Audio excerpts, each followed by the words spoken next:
رمضان کا بابرکت مہینہ بہت تیزی کے ساتھ اپنی منزل کی طرف جاری اور ساری ہے۔ بہت سے لوگ ہیں جو اس کی برکتیں سمیٹ رہے ہیں، اور کچھ ایسے بھی بد نصیب ہیں جو ابھی بھی غفلت میں پڑے ہوئے ہیں۔ خیر، اپنی بات کی طرف آتے ہیں۔ نبی علیہ الصلوۃ والسلام جب مکہ سے ہجرت کر کے مدینہ میں تشریف لے کر گئے تو آپ نے جو سب سے پہلے نصیحت کی تھی نا، 4 نصیحتوں میں سے ایک نصیحت یہ تھی، آپ نے فرمایا تھا کہ صلہ رحمی کیا کرو۔ دلوں میں جو حسد، بغض، کینہ جیسی بیماریاں موجود ہیں، آپ نے فرمایا تھا ان سے خود کو نجات دلایا کر۔ یہ بیماریاں اپنے اندر نہ پالا کریں، یہ ایسی بیماریاں جو بڑھتی چلی جاتی ہیں حتیٰ کہ یہ ہمارے ساتھ قبر تک چلی جاتی ہیں۔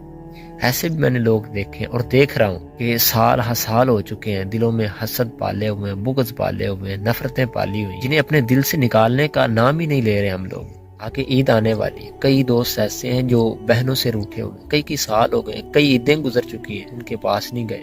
خدا را اپنی بہنوں سے تعلق اختیار کریں، تعلقی ختم کر۔ ہمارے پاس یہ چند دنوں کی زندگی ہے، کسی کے ساتھ لڑ جھگڑ کے ہم نے کرنا کیا ہے؟ اگر کسی نے آپ کو برا بھلا کہا ہے نا تو کوئی بات نہیں، اللہ کے لیے معاف کرے اسے۔ معاف کرنے کے بعد خود کو بڑا ثابت کرے، معاف کرنے والا بڑا ہوتا ہے۔ میرے بھائیوں، میری آپ لوگوں سے یہی درخواست ہے کہ عید سے پہلے جو بھائی ایک دوسرے سے روٹھے ہوئے ہیں، بھائی اپنی بہنوں سے روٹھے ہوئے، بیٹے اپنے ماں باپ سے روٹھے ہوئے ہیں، ان سب سے یہ درخواست ہے کہ صلح کر لیں۔ جو دوست اپنے دوستوں سے روٹھے ہوئے ہیں، بھائی بھائیوں سے روٹھے ہوئے ہیں،